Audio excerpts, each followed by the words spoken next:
양 한 마리, 양 두 마리, 양 세 마리 세보신 적 다들 있으실 거예요. 제가 거의 5,000마리에 준하는 양을 해봤던 기억이 있습니다. 그러면서 도대체 양이란 걸 왜 굳이 생각을 했을까? 말로 하는 건 왜 없을까? 게다가 윗집에서 물 내리는 소리가 들렸는데 저분은 왜 지금 이 시간에 화장실을 갈까? 계속해서 온갖 감정들이 몰려오고 결국은 나는 몇 살에 죽을까? 재밌는 건 이런 생각들을 낮에 하면 철학자인데요. 밤에 하면 불면증이라는 거예요. 현대인이라면 정말 누구나 한 번쯤, 아니 한 번쯤이 아니라 일평생 하게 되는 고민이 있죠. 잠입니다. 최근 사람들을 못 만나고 혼자 있는 시간이 많아지면서 외롭다는 생각도 많이 드는데요. 외로움 때문에 제 불면증도 점점 더 심해지는 걸까요? 먼저 잠을 안 자면 우리가 어떻게 되는지 한번 그것부터 얘기를 해볼 필요가 있을 것 같아요. 48시간 정도 잠을 안 자면 인간은 굉장히 기이한 행동을 하기 시작합니다. 실제로 48시간 동안 잠을 재우지 않으면 병사들이 전투에 투입됐을 때 적군보다 먼저 아군, 심지어는 우리 쪽 민간인을 먼저 공격하는 사례가 발생합니다. 그렇기 때문에 자국 국민들을 폭력적으로 진압하기 위한 병사들을 계속해서 잠을 못 자게 만들고 투입한 아주 교활한 지휘관들이 존재하기도 하죠. 왜 이런 일이 벌어지는 걸까요? 잠이 많이 부족한 사람들은 자기의 나쁜 습관을 제어하지 못하기 때문입니다. 제가 경찰 관계자분들께 굉장히 어려운 데이터라고 하면서 의뢰를 받은 경우들이 대부분 이런 경우입니다. 난폭운전, 보복운전으로 사고를 만들어낸 그런 분들이 평범한 소시민인 경우가 너무 많더라는 거예요. 이분들의 잘못은 당연히 법적으로 처벌을 받으면 되지만 이 경찰 관계자분들끼리 이런 궁금증을 가지게 되신 겁니다. 아니 이렇게 온순한 사람이 왜 그렇게 도로에서 난폭운전, 보복운전을 했을까? 잠을 못 잔 상태이기 때문이에요.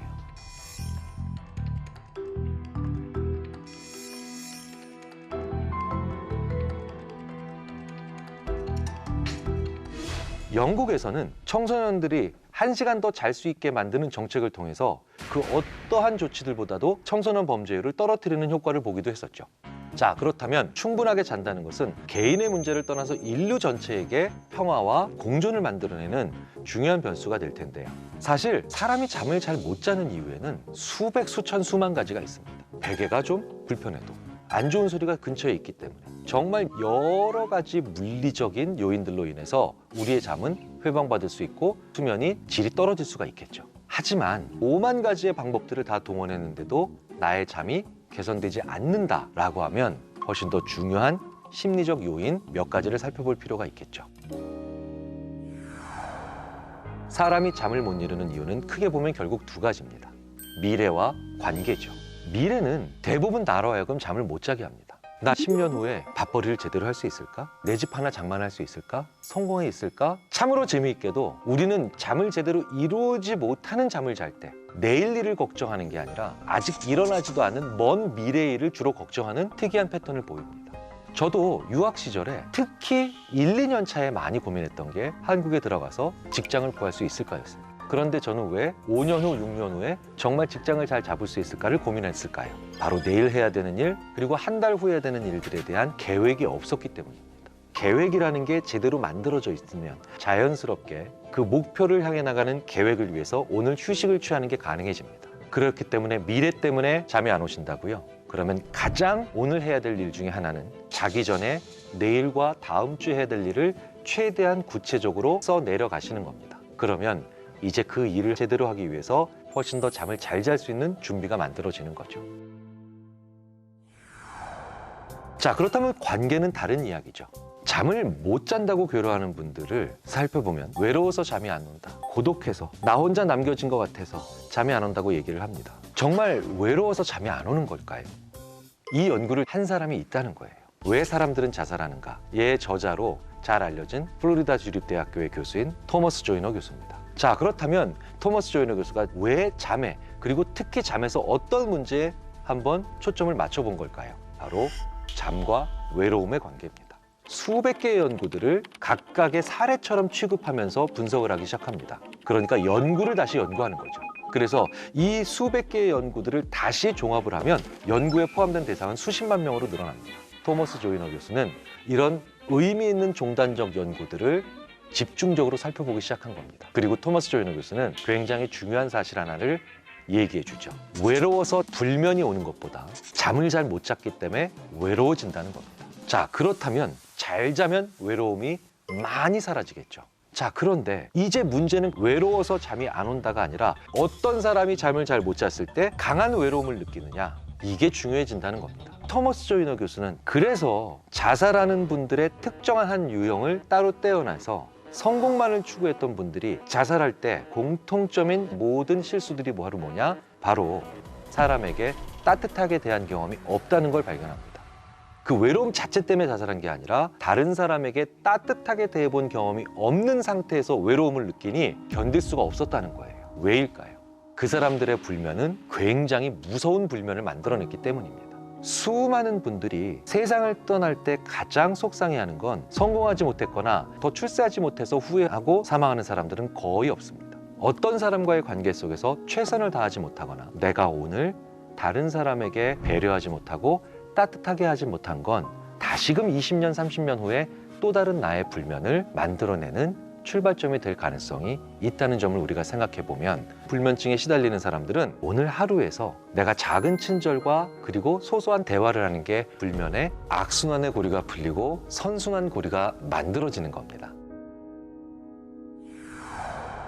자, 그러면 이런 정말 따뜻한 대화를 그리고 남을 위해서 해주는 게 정말 효과가 있을까요? 효과는 정말 큽니다. 웬만한 수면 클리닉보다 더 좋은 효과가 있더라는 거예요. 그런데 교수님이 배려할 만한 행동을 하라고 하셨는데 제 주위엔 그런 사람도 없습니다. 그런 게 필요한 사람은 이 사회에 정말 많이 계세요. 그리고 우리는 그런 분들을 봉사라는 것을 통해서 얼마든지 만날 수 있습니다. 자, 그래서 그런 사람이 주위에 있지 않다라는 변명은 이제 통하지 않게 되겠죠. 사람은 의미 있는 삶을 살 때 가장 행복해집니다. 그리고 잠을 잘 자게 되죠. 그러니 나보다 약한 사람, 나보다 어려운 사람은 사실은 나를 잘 자게 만들어줄 수 있는 가장 소중한 사람이라는 결론에 도달할 수도 있습니다. 즉, 오늘 잘 자고 싶으세요? 내일 외롭지 않고 싶으세요? 그렇다면 오늘 낮에 내 주위에 있는 사람들에게 따뜻한 말을, 배려 있는 행동을 하실 필요가 있다는 거예요.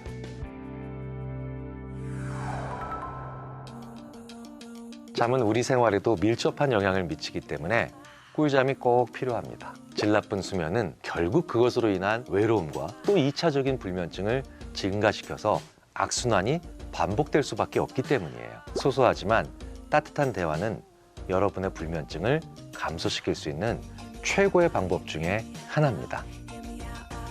따뜻하고 소소하고 배려 있는 대화를 하십시오. 그렇다면 정말 많은 불면증을 줄일 수가 있습니다.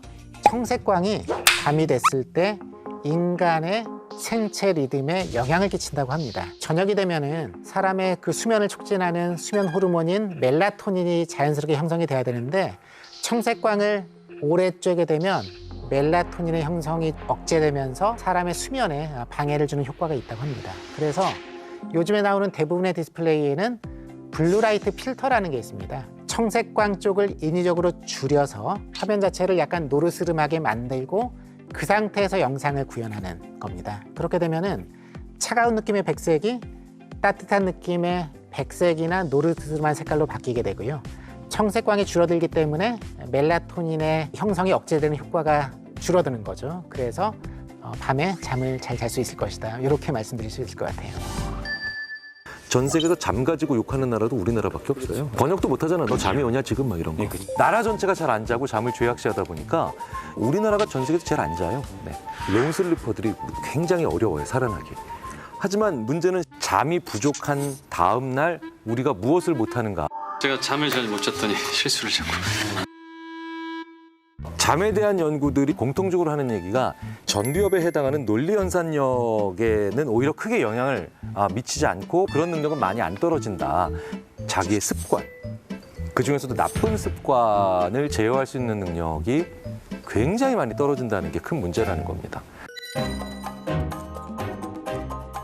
면접, 수시 입시에서 면접하는 걸 지난 8년 동안 수천 명을 살펴본 거죠.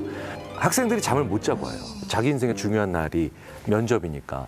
그런데 이 학생들이 준비해온 대답을 웬만큼 다 잘합니다. 그리고 교수님이 어떤 질문을 해도 내용적으로는 크게 흔들리는 학생들이 많지 않아요. 그런데 정말 많은 학생들이 교수님들 앞에서 자기 습관 하나씩을 다 보여주고 나가요.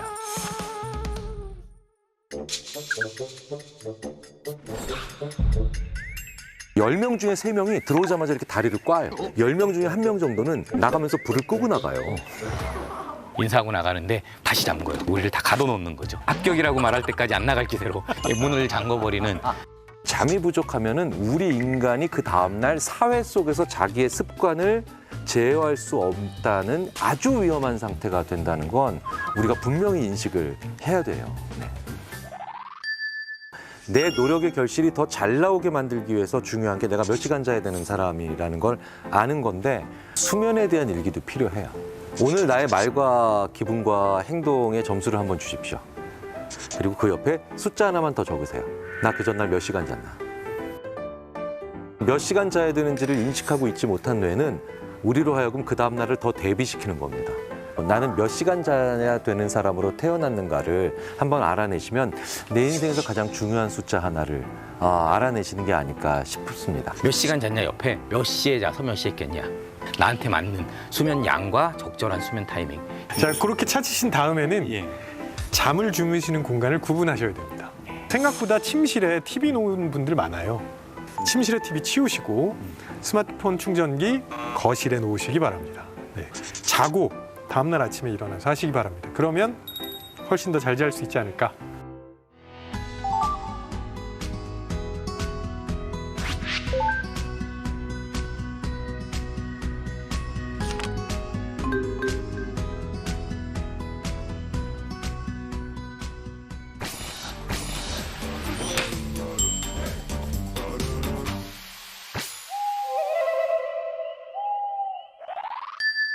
이그노벨 심리학상을 2014년에 수상한 연구는 The Ig Nobel Prize for Psychology is awarded to Peter Jonassen.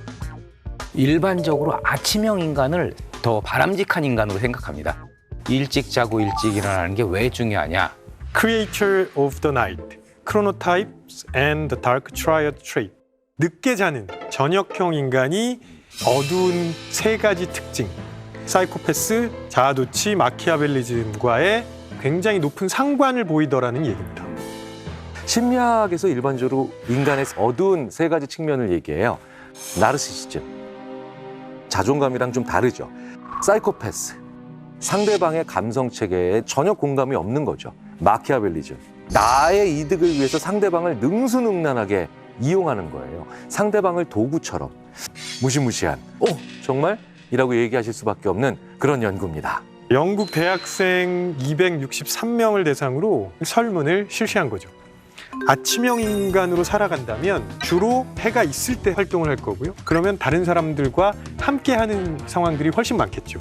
그러면 협동해서 무언가를 해야 되고 성격도 그런 부분이 더 발달하겠죠. 반면에 야간에 주로 활동하시는 분들은 혼자 활동을 하시는 게 많을 겁니다. 그렇기 때문에 그런 부분보다는 자신에게 집중하는, 안 좋게 변하면 이제 자아도취까지 가게 되는 거겠죠. 남을 크게 배려하지 않아도 되는 이런 쪽으로 성격이 발달했을 가능성이 있어 보입니다. 이 연구자는 우리가 사회 구성 요소로 살아가기 위해서 나타난 적응의 과정으로 보는 게 타당하지 않느냐. 이런 연구 소개해드리면 그러면 난 저녁형 인간이니까 어두운 측면이 되게 많구나. 이건 지금 상관 연구거든요. 두 변인이 관련이 있다는 걸 의미하는 거지 원인이 된다 이런 의미가 전혀 아니에요. 무조건 늦게 잔다라고 해서 이 3가지 측면이 다 강하다고 생각하시면 안 됩니다. 나르시시즘, 사이코패스, 마키아벨리즘은 우리 인간이 다 가지고는 있습니다. 우리 안에도 다 있겠죠. 문제는 그걸 우리가 어떻게 컨트롤하고 다른 사람과 공존을 하냐는 거죠. 일찍 자고 일찍 일어나야 돼 라고 계속 배워왔습니다. 그렇지만 고흐 같은 경우는 밤이 세상에서 가장 아름다운 시간이다 라고 얘기를 했죠. 아침형 인간이라서 그랬고 저녁형 인간이라서 그랬고 하는 것은 아닙니다. 잠의 개인차가 굉장히 많다는 거예요. 어떤 연구가 있냐면 아침형 인간인지 저녁형 인간인지를 파악하고 이 사람들한테 IQ 검사를 합니다. 아침형 인간한테 아침에 해봅니다. 그리고 저녁도 해봅니다. 저녁형 인간한테 저녁도 해보고 아침에 해보기도 하죠. 그랬을 때 아침형 인간한테 아침에 한 경우랑 저녁형 인간한테 저녁에 한 경우 그 반대의 경우보다 IQ가 한 6 정도 높게 나옵니다. 엄청난 IQ가 수치인데 6이면? 그만큼 머리 좋게 하기 위해서는 정말로 많은 노력을 해야 되는데 내가 가장 잘 활동할 수 있을 때 시험을 받냐 아니냐가 무려 IQ가 6 정도가 차이 나게 만드는 그런 효과가 있다. 아침형 인간이랑 저녁형 인간이랑 어느 쪽이 더 창의적인 생각을 한다 이런 구분을 하는 연구는 저는 바람직하지 않다고 봐요. 아침형 인간은 일과가 끝난 저녁 시간에 훨씬 더 창의적인 생각을 하고요. 저녁형 인간은 자기가 할 일을 다 한 다음에 아침에 훨씬 더 창의적인 생각을 한다는 연구 결과가 나와 있거든요. 일과를 본다? 그건 내가 원래 해야 되는 일에 집중해야 되는 시간이고요. 그게 끝나고 나면 훨씬 더 여유롭게 자기의 생각을 정리하고 이제 즐길 수 있는 그런 시간이 되는 거죠. 우리가 개인차를 굉장히 무시해 왔다는 거죠. 사실은 그래서 나이 드니까 잠이 없어져 이 얘기도 특히 우리나라 분들이 많이 하시는 얘기예요. 활동량이 적어지니까 알아서 뇌가 잠을 줄여야 된다라고 하는 강박의 역으로 우리를 계속 만들 겁니다. 근데 되게 재밌는 건 나이 들어서 잠이 안 와서 일찍 깨라고 하는 분들이 낮에 계속 졸고 있고. 맞습니다. 네. 그러니까 자기가 자야 되는 양은 의외로 나이가 들어간다고 해서도 그렇게 크게 변하는 게 아닌데 잠을 적게 자는 게 미덕이다라고 생각을 하다 보니까 활동량이 줄었어? 그러면 잠이라도 줄여. 이런 식으로 생각을 해서 그 의식적인 요인이 숙면을 못하게 만드는 것으로 바꿀 수도 있다고 봐야죠. 잠이 줄었다고 느끼시는 가장 큰 원인은 일어나는 시간이 빨라져서거든요. 잠드는 시간이 빨라지고 그래서 깨는 시간이 빨라지는 거예요. 잠드는 시간이 빨라지는 이유는 수면 유도 호르몬인 멜라토닌이 분비되는 시간이 빨라져서죠. 하루에 몇 시간 자는지를 측정해 보면 그렇게 많이 차이가 나진 않습니다. 일찍 주무시고 일찍 깨신 분들이 저처럼 낮에 또 주무십니다. 낮잠 자는 시간까지 다 합해보면 결국은 수면의 전체 시간은 거의 비슷하거든요. 그런데 내가 일찍 깬다는 것 때문에 아 자꾸 잠이 주는구나 이렇게 생각하시는 거죠.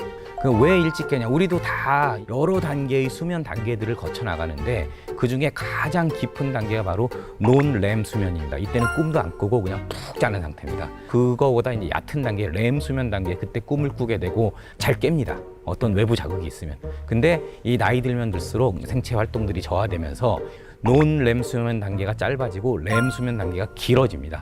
그러니까 더 빨리 깨고 그리고 그만큼 수면의 질이 안 좋아질 그럴 가능성이 있죠. 제가 몰입을 할 때는 이렇게 편한 의자에 앉아서 이렇게 머리도 이렇게 하고 이렇게 있다가 졸다가 생각하다 이렇게 해요. 저는 그 편한 의자가 있어요, 제 방에. 그 의자에 앉아서 수업 준비도 하고 강의 준비도 하고 논문도 쓰고 그래요. 아주 편해요, 이렇게 그냥 이렇게. 그러면 동료 교수가 와서 이렇게 쉬는 거지 일하는 거냐 그래요. 저는 쉬는 것보다 더 편해요. 여러분들이 아주 직장에서 힘든 일을 하다가 집에 왔어요. 그래서 편한 소파에 쉬고 있어. 그 상태가 쉬는 거예요. 그죠? 근데 어떤 사람은 그 상태에서 자기가 좋아하는 드라마에 집중해. 어느 게 더 좋아요? 그 상태에서 집중하는 게 더 좋잖아요. 그러니까 제가 그러고 있는 거예요. 저는 편하게 쉬고 있지만 머리는 온통 거기에 집중하고 있는 거예요. 그러니까 쉬는 것보다 더 좋은 거예요. 그러니까 우리는 쉬면서 집중할 수가 있다. 그 사실을 몰랐던 거예요. 그러니까 마치 명상하듯이 생각하는 거예요. 그러니까 생각하다가 졸리면 선잠을 자고 선잠이 너무너무 좋아요. 선잠을 자고 나면 몰입도가 불연속적으로 올라가요.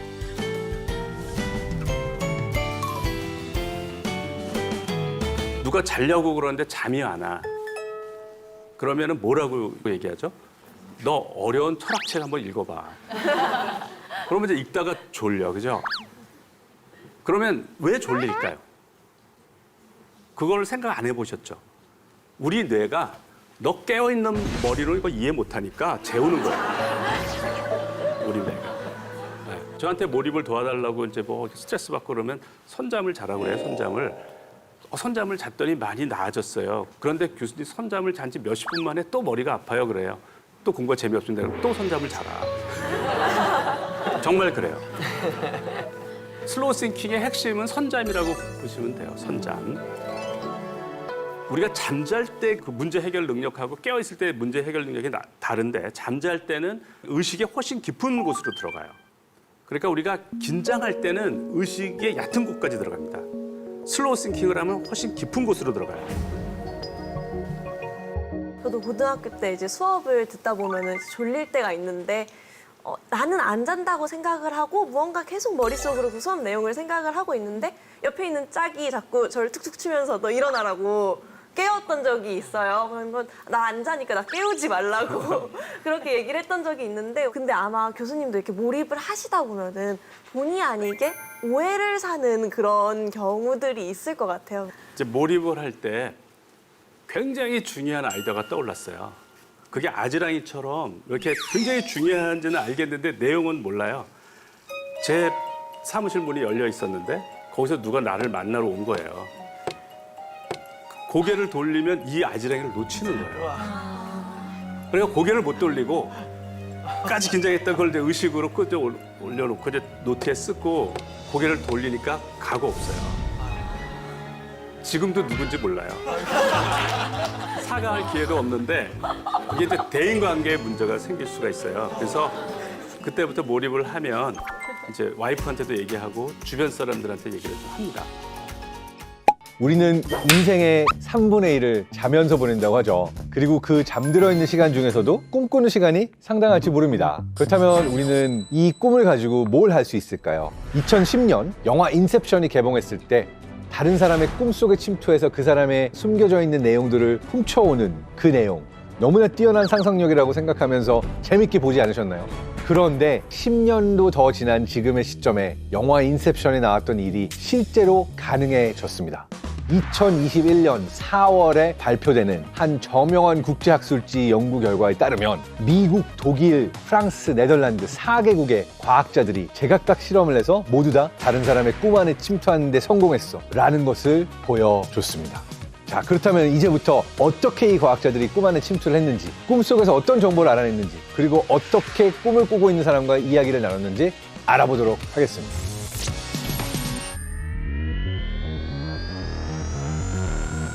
지금부터 꿈의 정보 그 첫 번째부터 시작하도록 하죠. 우리가 자는 동안 내내 꿈을 꿀까요? 그렇진 않아요. 꿈을 꾸는 시간은 정해져 있습니다.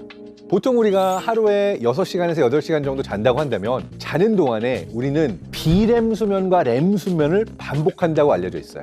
렘 수면, 비렘 수면, 꿈을 이해하기 위해서는 꼭 필요한 개념인데요. 렘 수면은 다름 아닌 REM, Rapid Eye Movement, 그러니까 자면서 눈을 감고 있지만 막 눈을 엄청 빨리 움직이는 이런 Rapid Eye Movement를 보여준다고 그래서 렘 수면이라고 부르고요. 이 렘 수면 동안에 주로 우리는 꿈을 꾼다고 알려져 있습니다. 그리고 우리가 일반적으로 정말 깊은 잠에 빠졌다라고 묘사할 때 그 상태가 비렘 수면입니다. 우리가 자면서 하룻밤 동안에도 비렘 수면으로 깊이 잠들었다가 렘 수면, 막 눈이 엄청 빨리 움직이다가 또다시 깊이 잠들었다가 이것을 한 90분 간격으로 5, 6번 정도 반복한다고 알려져 있어요. 그 중에서 꿈을 기억한다라고 하는 거는 대부분 렘 수면 동안에 꿈을 꾸기 때문에 렘 수면을 충분히 취하고 나서 깨야지만 그 꿈을 우리가 기억할 수가 있겠죠. 그리고 이 렘 수면이라는 거는 또 신기해요. 왜냐하면 렘 수면 동안에 우리가 꿈을 꾸는 동안에는 뇌는 깨어 있어요. 그러니까 우리가 뇌의 신호만 보고 있다고 한다면 일상에 깨어있을 때 뇌의 신호와 비슷합니다.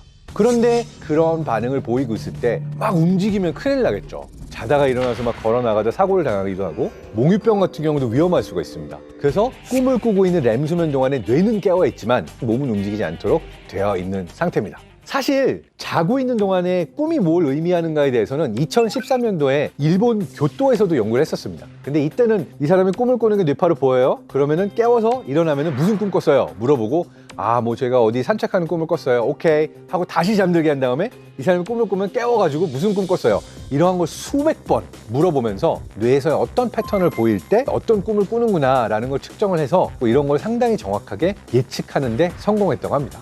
꿈꾸고 일어나서 기억에 남는 것만 가지고 꿈 연구를 한 겁니다. 그러니까 이거는 한계가 있죠. 그런데 이 2021년 4월에 나오는 연구에서는 실제로 꿈속에 들어가서 사람들과 소통을 하는데 성공을 했습니다. 이거를 Interactive Dreaming이라고 불러요. 이걸 가능하기 위해서는 몇 가지 스텝이 필요했는데 첫 번째 스텝은 이거였어요. 사람들이 꿈을 꾸고 있는 동안에 자기 스스로 내가 지금 꿈을 꾸고 있다는 걸 자각을 할 수 있는 자각몽을 꾸는 연습을 했습니다. 그리고 나서 외부로 신호를 보내야 되는데 그 신호는 눈을 움직여서 보내거나 얼굴 표정을 지어서 보냈습니다. 이걸 한 가지 방법만으로 하면은 이게 되는 건가 안 되는 건가 애매할 수 있기 때문에 미국, 독일, 프랑스, 네덜란드 서로 다른 연구자 그룹이 자기들만의 방식으로 진행을 한 거예요. 미국의 그룹에서는 8-6은 얼마야 라고 말을 했을 때 눈을 움직이는 형태로 대화를 시도했고, 꿈을 꾸고 있는 사람은 주차장에서 쇼핑을 마치고 차 안에서 스마트폰으로 게임을 하고 있었대요.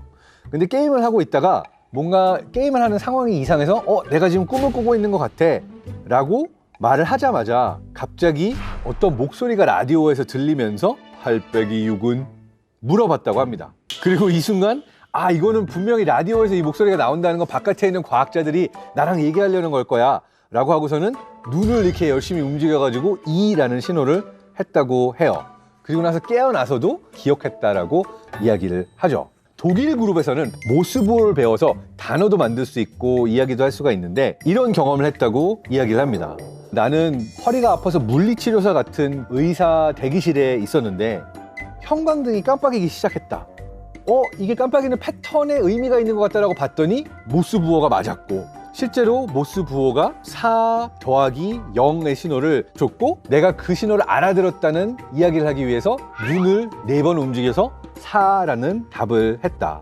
그래서 실제로 굉장히 재밌게도 과학자들은 이 사람이 이 꿈을 꾸고 있는 동안에 감고 있는 눈에다 대고 손전등을 비추고 있었던 거죠.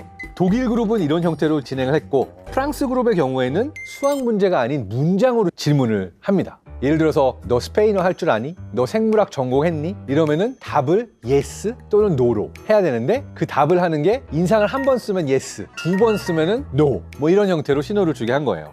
약간 제가 보기에는 각 나라마다 그 나라의 특성들도 드러나는 것 같아요. 미국은 그냥 눈만 움직이고, 독일은 모르스보호까지 알아야 되고, 프랑스의 경우는 이마로 인상까지 써야 되고, 뭐 이런 형태로 제각각 차이가 있었는데, 프랑스에서 꿈꾸고 있던 친구의 경우는 파티에서 신나게 놀고 있는데 갑자기 신의 목소리처럼 어디선가 목소리가 들려오면서 너 스페인말 할 줄 아니? 이런 목소리가 들리더라는 겁니다. 그래서 이런 얘기가 갑자기 파티 중간에 나올 리는 과학자들이 나랑 얘기하고 있구나 라고 알아차리고 답을 하려고 했는데 또 꿈속에서 고민을 했다고 합니다. 옛날에 스페인어 할 줄 알았는데 지금은 못하는데 그럼 난 한다고 대답을 해야 되나 모른다고 대답을 해야 되나. 근데 결국은 자기는 할 줄 모르니까 모른다고 대답을 하고 다시 파티로 돌아가서 계속 놀았다. 뭐 이런 꿈의 이야기를 하고 있어요. 그래서 전부 합쳐봤더니 꿈을 꾸고 있는 사람이 내가 꿈을 꾸고 있다는 신호를 4번에 한 번꼴로 26%의 확률로 답을 하는데 성공을 했고요. 질문을 줘가지고 그 질문에 맞는 답을 했는지 아닌지의 경우에 적어도 하나 이상 정답을 말했을 때의 비율이 47%였습니다. 이 실험의 의미를 과학자들은 2가지로 이야기합니다. 첫째, 꿈꾸고 있는 동안에도 외부랑 소통할 수 있는 방법이 열렸기 때문에 꿈이 대체 무엇을 의미하는지 연구하는 새로운 연구 방법이 열렸다. 그리고 2번째는 꿈꾸는 동안에 8-6, 4-0 이런 수학 문제에 답도 하고 내가 제대로 답을 맞췄는지 아닌지까지 이야기를 한다는 사실은 꿈을 꾸고 있는 동안에도 학습이 가능한 것을 증명했다. 그러니까 내 잠을 자는 동안에도 정보를 넣어줘서 공부를 하게 하고 학습을 하게 하는 것이 가능해졌다라고 이야기를 하고 있죠. 과학자들이 꿈꾸는 것 중에 하나죠. 내가 공부를 안 하고도 자는 동안에 공부를 해서 새로운 사실을 배운다면 얼마나 좋을까. 실제로 이런 연구에도 활용할 수 있을 거라고 이 연구자들은 이야기하고 있습니다. 자, 근본적인 얘기로 돌아가 볼까요? 대체 사람은 왜 이렇게 꿈을 많이 꾸는 걸까요? 우리가 꿈을 꾸는 이유가 뭘까요? 이것에 대해서 아주 예전, 고대에서부터 인간은 다양한 답들을 가져왔습니다. 고대 이집트, 고대 중국, 고대 그리스의 경우에는 내가 꿈꾸면서 일어난 일들은 뭔가 신의 계시다, 신들이 나에게 준 정보다 라고 아주 오랫동안 믿어왔습니다. 근데 그리스의 철학자 아리스토텔레스는 조금 더 합리적이었죠. 자면서 꿈을 꾸는 모든 사람들이 다 신들하고 대화를 했다고? 아무나한테 이렇게 말을 많이 건다고? 그건 합리적이지 않아. 난 그걸 믿지 않겠어. 라고 해서 꿈에 대하여 라는 책에서 아리스토텔레스는 이렇게 추론을 합니다. 우리의 낮 동안의 경험이 실제로 자고 있는 동안에도 환각의 형태로 오는 것들이 아닐까라고 추론을 했고요.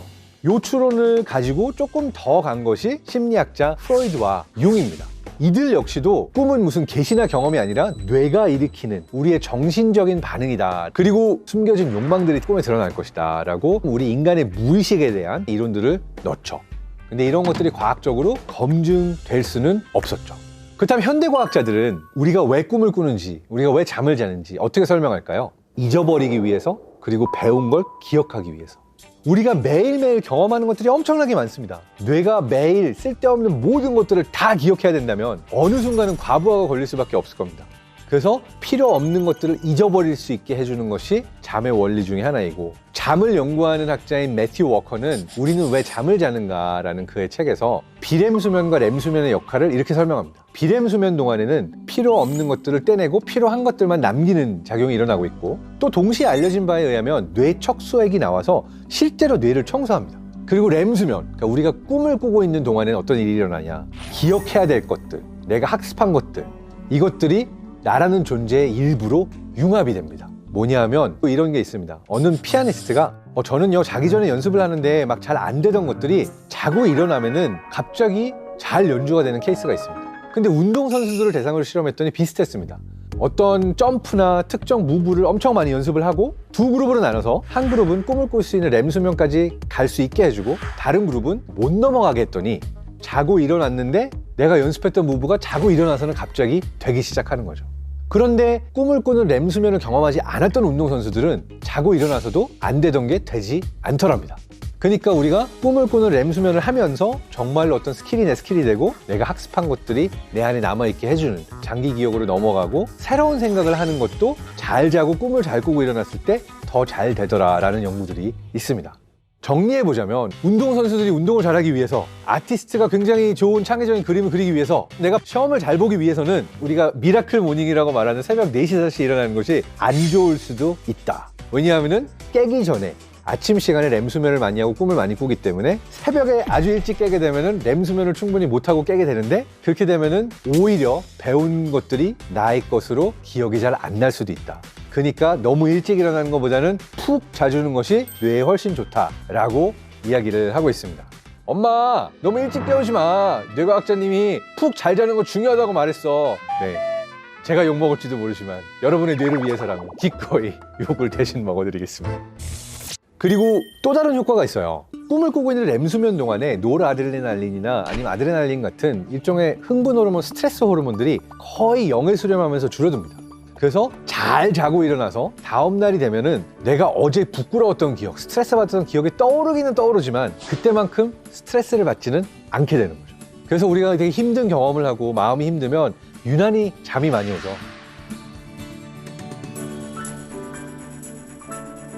잠과 꿈이 가지고 있는 기능 중에 감정적인 스트레스를 잊을 수 있게 해주는 치유의 효과도 있다라고 이야기를 합니다. 자, 그렇다면 여러분이 기억해야 될 것, 충분히 수면을 해줘야 그런 스트레스가 풀리는 거죠. 그리고 우리의 능력이 최적화될 수 있을 것이다. 그러니까 잘 자고 꿈을 잘 꾸는 것이 아주 중요합니다. 한 가지 더 흥미로운 사실이 있습니다. 어떤 동물이 꿈을 꾸느냐, 어떤 동물이 꿈을 꾸지 않느냐를 보면 재미있게도 뇌가 더 유연한 동물들이 꿈을 꾼다는 스탠포드 대학교의 연구 결과가 나와 있습니다. 포유류나 아니면 뭐 강아지, 고양이, 원숭이, 인간의 경우에는 태어나자마자 할 수 있는 것들보다는 어려서부터 엄마, 아빠한테 또는 다른 개체들을 보면서 학습해야 되는 것들이 굉장히 많습니다. 이 경우에는 뇌가 좀 더 유연하다고 할 수 있는 거예요. 그래서 이 존재들은 꿈을 꾸는데 태어나자마자 내가 할 수 있는 것들이 많은 동물들은 뇌가 유연하지 못해요. 왜냐하면 뇌가 이미 다 프로그래밍이 돼서 나옵니다. 태어나자마자 뛸 수도 있고 걸을 수도 있고 내가 할 수 있는 스킬들이 대부분 있는 거죠. 그래서 어류나 파충류나 양서류의 경우도 거의 꿈을 꾸지 않는다고 알려져 있습니다. 그리고 더 많은 것을 학습할 수 있는 뇌는 태어나자마자 프로그래밍 되어 있는 뇌보다 한 가지 능력이 더 있습니다. 예를 들어서 파블로프의 개도 종소리가 나면 먹을 게 온다. 그러니까 종소리만 울려도 침을 흘리죠. 이러한 것들은 바로 학습을 통해서 이루어지는 것들인데요. 그것은 무엇을 가능하게 하냐면은 일어나지 않았어도 미리 어떤 일이 일어날 것이다 라고 예측하고 시뮬레이션을 할 수 있게 해줍니다. 그래서 꿈을 꾸는 동물들의 경우에는 자고 있는 동안에 꿈을 꾸면서 일어나지 않은 시나리오들을 쓰고 있다고 얘기할 수도 있는 거예요. 저는 이것이 꿈의 의미로서 또 아주 중요하다고 생각합니다. 꿈이라는 말을 찾아보면 두 가지 사전적 의미가 있습니다. 밤에 잠을 잘 때 꾸는 꿈이 있고 미래에 내가 이루고 싶은 일에 대한 얘기도 꿈을 꾼다라고 이야기를 하잖아요. 뇌의 입장에서는 둘 다 꿈이 맞을지 모릅니다. 비유적으로 말하자면 밤에 꾸는 꿈은 우리가 경험은 했지만 일어나지 않았을 법한 시나리오들을 뇌라는 무대에서 계속 올리면서 아 이랬다면 어떤 일이 일어났을까 이랬다면 어떤 일들이 일어났을까 그러한 과정들을 통해서 이거는 아주 중요한 일이구나 기억을 해야겠어 라고 나의 뇌의 일부로 남기게 되는 것이고 이루고 싶은 꿈들 역시 일어나지 않았지만 우리의 뇌가 언젠가 일어났으면 좋겠다라고 계속해서 시뮬레이션하는 꿈인 거죠. 우리가 실제 삶 속에서도 이루고 싶은 것들이 있다면 매일 밤 자면서도 깨있는 동안에도 우리는 계속해서 굴하지 않고 일어나지 않은 시나리오들을 던지고 있는 거라고 할 수 있겠죠. 어느 순간 그것이 이루어져서 더 이상 꿈이 아니라 현실이 될 때까지. 그만큼 꿈은 우리 뇌에게 있어서 굉장히 중요한 것 같고요. 뇌가 진화한 생물에게만 있는 감사한 능력이라고도 할 수 있습니다. 그러한 의미에서 여러분은 여러분의 뇌를 위해서 계속해서 꿈꾸는 것이 아주 중요합니다. 밤에 자면서도 좋은 꿈 꾸시고 앞으로 이루고 싶은 일들에 대해서도 꿈꾸기를 멈추시지 않았으면 좋겠습니다.